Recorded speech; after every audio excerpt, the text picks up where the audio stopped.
പ്രായപൂർത്തിയാകാത്ത പെൺകുട്ടിയെ പീഡിപ്പിച്ച കേസിൽ ജാമ്യത്തിലിറങ്ങി മുങ്ങിയ പിടികിട്ടാപ്പുള്ളി അറസ്റ്റിൽ. കാസർഗോഡ് നെല്ലിക്കുന്ന് കടപ്പുറം സ്വദേശി രതീഷാണ് പിടിയിലായത്.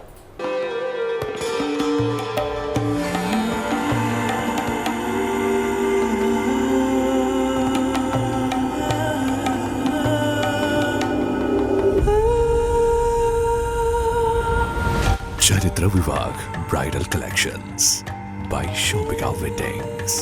കാസർഗോഡ് പോലീസ് സ്റ്റേഷൻ പരിധിയിൽ താമസിക്കുന്ന പ്രായപൂർത്തിയാകാത്ത കുട്ടിയെ ലൈംഗികമായി പീഡിപ്പിച്ച പ്രതി നെല്ലിക്കുന്ന് കടപ്പുറം സ്വദേശി രതീഷ് എന്നയാളെ മലപ്പുറം കുറ്റിപ്പുറത്ത് നിന്നും കാസർഗോഡ് വനിതാ പോലീസ് സ്റ്റേഷൻ SI അജിത കെയുടെ നേതൃത്വത്തിൽ പിടികൂടി.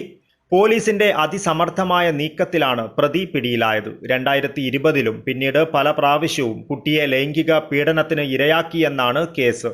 2021 രജിസ്റ്റർ ചെയ്ത കേസിൽ റിമാൻഡിൽ കഴിയവേ പ്രതി ജാമ്യത്തിലിറങ്ങി ഒളിവിൽ പോവുകയായിരുന്നു. തുടർന്ന് കോടതി പിടികിട്ടാപ്പുള്ളിയായി പ്രഖ്യാപിച്ചിരുന്നു. സീനിയർ സിവിൽ പോലീസ് ഓഫീസർമാരായ N രാജേഷ്, ദീപക്, CPOമാരായ ശ്രുതി, J ഷജീജ്, സൂരജ് എന്നിവരടങ്ങിയ സംഘവും തിരൂർ ഡാൻസാഫും ചേർന്നാണ് പ്രതിയെ പിടികൂടിയത്. News bureau, Kasaragod.